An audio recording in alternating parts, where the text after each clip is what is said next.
केते चावल को केते पानी माँ माने जानते मु जो पेस्ट कंट्रोल कथा कहली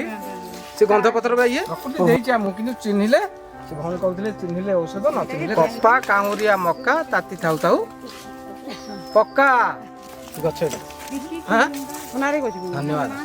कहले कहले आमे एटा अरक पतर सुनारी पतर कनियर पतर सब हाणी रे उम्ही करी ताके कहले तुके रस बने करे आमे स्प्रे मार हासी काय स्प्रे मो करछ कपारे पत्र मोडला टांग हला पत्र मोडा रोग कोन आ सब करछ बा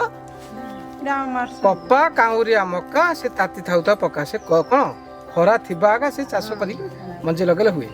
एटा पाठ थिला पत्र मोडा रोग कहले नि पत्र मोडा रोग कप्पारे बहुत आ गुटी ता भाई गुटी लंका लंका मरछ पत्र मोडा रोग कहले हेटु माटा एटा जे कोन से फल पचे आपे ए पत्र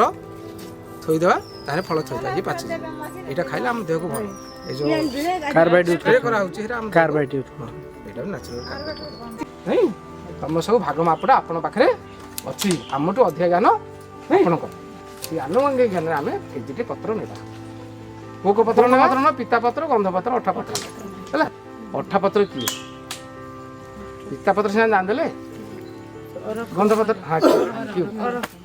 जो पत्र को भांगिले क्षीर बाहर सेटा अठा पत्र रे जाय ऊपर भाग पे आमे व्यवहार करिया ता सहित गोमूत्र मिसिबो हल्दी गुंड मिसिबो गोबर मिसिबो मिसिकी जामते सब टेस्ट करी औषध आमे याडे कहू पोको सुंगा बड़ बाटे पोको सुंगी भी पळे पत्र चिन्हार कारण होची काळे एठी नथिले आपण पर से पत्र को व्यवहार करी स्वाधीन देश पराधीन मध्य चाषी स्वाधीन होगी सदा सर्वदा ये जो दुर्दुरा कथा आम कहे याकू गछ जेते सब आम फसल ये पत्र को व्यवहार यार जो गंध उत्कृष्ट गंध अच्छी जो पोक फसल आम खाए डाल कांड पत्र फूल